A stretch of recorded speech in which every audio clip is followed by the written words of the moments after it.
Well, 3 months has passed since our last Superinvestor portfolio update here on the channel, and that means that we have a brand new batch of 13F filings. A 13F is basically a form with the SEC that large investors managing $100 million or more have to file every single quarter and disclose all of their US investments. The 13F is by no means a perfect overview of their portfolio. It doesn't give us any cash positions, it doesn't give us any international investments, or any options or shorts, for example, but it does give us a really good idea of some of the major movers in different investors' portfolios. If we look at the Berkshire Hathaway 13F, we can see some of the major movements in the US portfolio for Berkshire Hathaway, and it's a great way of sourcing ideas as an individual investor to try and find some interesting companies to look into yourself. So in this video, I want to go through the latest 13F updates of some of my favorite investors, the likes of Warren Buffett, Charlie Munger, Mohnish, Pabrai, Spier, and Lee Lu, and see some of the big activity that's been going on in their portfolios. But before we get into that, we do have a sponsor for today's video, and this video is sponsored by Hatch.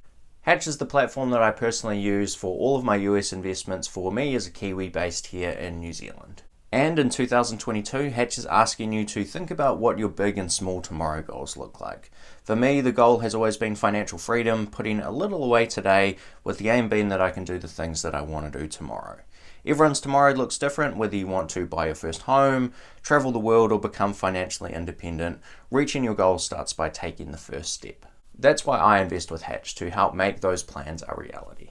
If you want to get started investing with Hatch, check out the first link in the description where you can get a free $20 New Zealand top up when you make your first deposit of 100 New Zealand dollars or more before the 30th of June 2022. Okay, so let's get straight into it with the man himself, Warren Buffett and Berkshire Hathaway. For basically each of these investors that I will go through, I'm going to have a look at their 13F filing, but I'm actually going to go across and use TIKR to check out some of the international filings as well. TIKR is a site that I use to pick up some of those international holdings, and again, it's not perfect, but if there is some sort of regulatory filing overseas, like they've bought 5% of a Japanese company, for example, which is the case for Berkshire with previous filings, it will allow us to see some of those international investments as well. Okay, so let's have a look through some of the top 10 largest investments at Berkshire Hathaway, and there was actually quite a bit of activity in this top 10. And one thing to keep in mind with these 13Fs is that these are on a 90-day delay, so there are some of these investments that may have had kind of further changes since, but this is some of the latest information that we've got. So if we start from the beginning with kind of working through these top 10 holdings at Berkshire, Apple is by far and away the largest investment, and they actually made a small addition to Apple. It was an addition of a little under 3.8 million shares, which in the grand scheme of the Apple investment is very small, but it was interesting to see them add to Apple. We then have no change in Bank of America, no change in American Express, and then we see one of the certainly more notable changes in the Berkshire portfolio, which is a huge increase in the investment in Chevron. As of this 13F filing, they made a 316% increase in the number of shares that they own, and it's made it a top 4 investment now for Berkshire. So big oil and energy investment there from Buffett and Berkshire. Berkshire Hathaway does have a couple of other investment managers, Todd Combs and Ted Weschler, who manage about $30 billion combined, but when a position is this large, we've got the Chevron position now valued at about $26 billion all by itself, we know for sure that that is very, very likely to be Warren Buffett. Continuing through the top 10, we then have Coca-Cola, which has been in the portfolio forever, no change there. We have Occidental Petroleum, which has had a 2% increase. Again, another oil investment there from Buffett. Kraft Heinz, no change. Moody's, no change. US Bancorp, no change. And rounding out the top 10, we have Activision Blizzard, which there has been a very large increase in share count. I've actually made a video already on that on the channel if you want to check that out. And this 13F is actually slightly out of date, so it has Berkshire owning about 8.2% of the company. In reality, it's more like 9.5, or at least it was when Buffett was talking about it at the Berkshire meeting. So some very interesting changes in the top 10. 10 kind of biggest holdings for Berkshire. Certainly some of the higher levels of activity that I've seen in their portfolio basically as long as I've been following Berkshire. Now, if we keep working down into some of the smaller investments in the stock portfolio at Berkshire, keeping in mind that the top 10 represents a huge chunk of the portfolio. I mean, Apple on its own is about 42% of the portfolio. So by the time we get outside of sort of the top 10 investments, we're talking at most kind of 1% of the stock portfolio at Berkshire. So keep that in mind, but it is interesting to see some of the smaller kind of adjustments around the edges. And this is likely the portion of the portfolio where we're going to see the Ted and Todd type investments. So if we continue working our way down the list, we have a 5% reduction in Kroger. We have a brand new position in Citigroup, which is interesting. I don't believe Berkshire has ever owned Citigroup, so interesting addition there. We see a 3% increase in General Motors. Again, a relatively large new position, assuming it's a Ted and Todd type investment, which is Paramount Global. That is now about a $2.6 billion position. So assuming that is Ted or Todd, $2.6 billion out of a $30 billion portfolio is a fairly meaningful position there. Continuing to work down again, we have a lot more changes actually. So we have a brand new position in Celanese Corp, which is, I don't even know if I'm saying that correctly, not a company I'm familiar with, but if you are, let me know down in the comments below. Another new position, which is in McKesson Corp. We have a 19% increase in the holding of RH, or Restoration Hardware. My understanding is that's likely to be a Ted Weschler investment. He was even on the Nebraska Furniture Mart podcast recently, so he's certainly familiar with that industry. We have a brand new position in Markel, which is kind of interesting because Markel is often referred to as like a baby Berkshire, and Markel's biggest investment is actually Berkshire. So interesting to see that one added to the portfolio.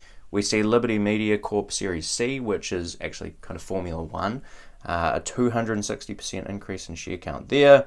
We see Store Capital, which was sold down 39%. Ally Financial, a brand new position, represents about 0.1% of the portfolio. Floor & Decor was added to substantially, but again, only represents about 0.1% of the portfolio.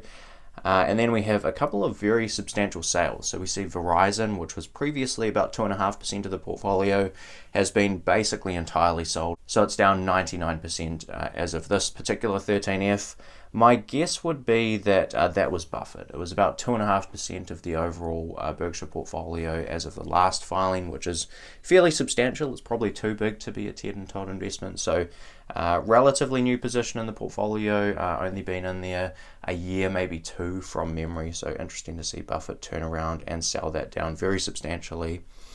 We have an 82% reduction in Royalty Pharma. And then finally, we have a few stocks that were completely sold out of. We saw the last of the Wells Fargo position at Berkshire completely sold down, which used to be a very large investment, and it did okay, but there was definitely some turbulence through the kind of back end of that holding for Berkshire. So Wells Fargo is finally completely out.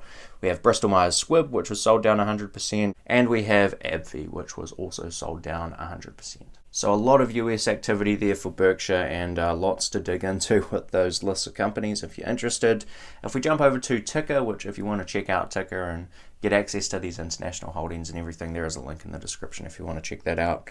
But if we jump over to TIKR, there's really not a whole lot of updates. We still see the handful of Japanese holding companies that Berkshire invested in a couple of years ago, but really nothing new on the international holdings front, or at least nothing that warrants a regulatory filing showing up in TIKR for Berkshire. Moving on now to Charlie Munger and the Daily Journal Corporation. This is a 13F we actually got very early, so this one's been out for a little while, and there's been a bit of speculation around what exactly Charlie Munger's up to here, because we saw pretty much exactly a 50% reduction in the share count of Alibaba. So the Daily Journal Corporation's portfolio was static for a long time. We then saw Charlie Munger start buying Alibaba in the first quarter of 2021, I believe it was. He sort of averaged down and kept buying it consistently. He even doubled down, added 100% to his position at one point there, and then he sort of, hooked reverse and sold that down 50%. Now, to people smarter than me, Matthew Peterson, who we sat down and recorded a podcast with, they seem to be quite confident that that's sort of an inverted tax loss harvest move from Charlie. So keep an eye out for that podcast. It will be on the Investing with Tom podcast channel, probably within about a day or so of this video coming out. So that's likely what's happened with the Alibaba position for the Daily Journal, and there was no other activity outside of that. So Bank of America, Wells Fargo, US Bancorp are still large holdings, and then we have a very small position in POSCO. Moving on now to Mohnish Pabrai. Now, there's not a whole lot of unexpected activity in the portfolio update here from Pabrai. Pabrai does invest a lot outside of the US, so this is definitely not a full picture of his portfolio. But if we look at his 13F, it is now 99.84% in one company, which is Micron. So we see a big holding in Micron, and we see a huge reduction in his Seritage Growth Properties investment. Now, this is something that Mohnish has written about in a recent letter. He has also talked about on a couple of different podcasts around some of the things that he thinks he got wrong with the Seritage investment. So he's pretty much entirely exited that position now. As of the last 13F, there were still about 18,000 shares in the portfolio, but I expect we'll probably see that removed completely by the time we get the next 13F filing. So that's what Mohnish is up to in the US. And if we go over to TIKR and check out some of the international activity, there are still a few changes listed here, but many of them will have been covered in a previous quarterly update. Really, the only thing that we have a recent activity update for is Nice Holdings Co. Limited, which I believe is a South Korean company, and the number of shares held decreased by about 16% in Nice Holdings. Moving on now to a close friend of Mohnish Pabrai, it's been Guy Spier, and Guy Spier is certainly building up a big reputation for being the master of doing nothing when it comes to updating his portfolio. So if we look through his 13F, we see literally zero changes. Now, interestingly, someone shared that news on Twitter, and Guy Spier actually responded to that tweet saying he had in fact made one change, which I will get to in a sec. But if we look through some of the largest, at least US positions, again keeping in mind that Guy Spier does have some international holdings as well, some of which I believe are quite substantial. If we look through the kind of top 5 in the US, they remain Berkshire Hathaway, American Express, Bank of America, MasterCard, and Ferrari, and then we actually also have a second chunk of Berkshire in 6th place with the Berkshire A shares. So if you combine those two together, it's a very substantial chunk of the US portfolio. Now, the activity that Guy Spier did have that I alluded to before that he posted on Twitter was, interestingly, Twitter. So he replied to a tweet saying he did in fact sell his Twitter position, which was previously a very small investment. As of the 13F, it was about 0.5% of the US portfolio, probably substantially less than that of the overall portfolio if you include some international holdings, and he has now sold that down to zero. So it was a relatively new position, quite small. It was purchased in the second quarter of 2020, was the first Twitter investment from Aquamarine, and interesting to see him kind of turn around and exit that position with all of the things going on with Twitter at the moment around a potential purchase by Elon Musk.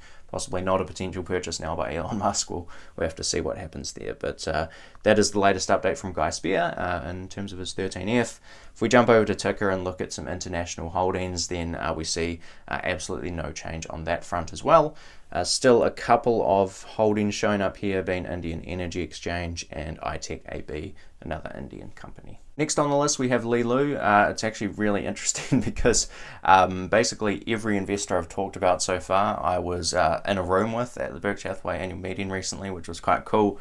Unfortunately, didn't manage to grab a photo with Warren and Charlie, but I did get one with Mohnish Pabrai and one with Guy Spier and one with Li Lu. So if you don't know who Li Lu is, basically he's the guy that manages some money for Charlie Munger. He is out of Columbia Business School, has a very impressive background, invested like student loan money as well throughout his studies, and I think came out of university supposedly with a couple $100,000 and no student loan. So a very impressive guy, and he manages a reasonably sizable portfolio, a lot of which is in China. So again, we're not going to get full visibility on the entire portfolio, but more and more Li Lu has been active in the US as well. So if we look through his 13F, we actually see 0 changes. We see 6 US positions, being Micron, Bank of America, Berkshire Hathaway, Google, Facebook, and Apple. There's been quite a bit of speculation lately regarding all the turbulence of some of the different Chinese companies, and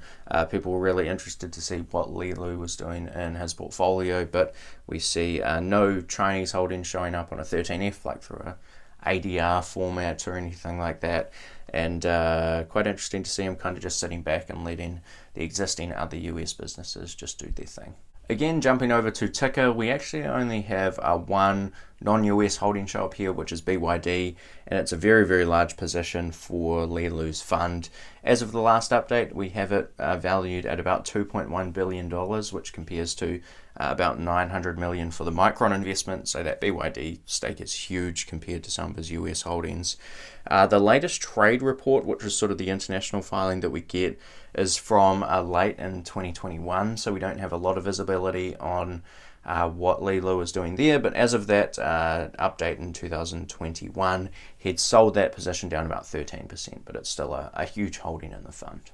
I would be very surprised if Li Lu didn't have additional Chinese investments that we can't see, but that unfortunately is all we've got visibility on with the filings available. Now the final 13F that I want to cover here on the channel is one I don't believe I've talked about before, but it is an investor that I follow, and that is Rob Vinal of RV Capital. Now again, Rob Vinal invests in a few different countries, and he's got a interesting strategy that I can really get on board with, which is basically buying and holding great businesses in a relatively concentrated fashion. So not being overly diversified and owning 50 companies, not being super concentrated at only owning 2 or 3 or something, somewhere in the middle, a relatively concentrated basket of businesses that will grow and compound over a long period of time. And I'll put up Rob Vinal's track record here so you can see what that looks like. It is quite impressive.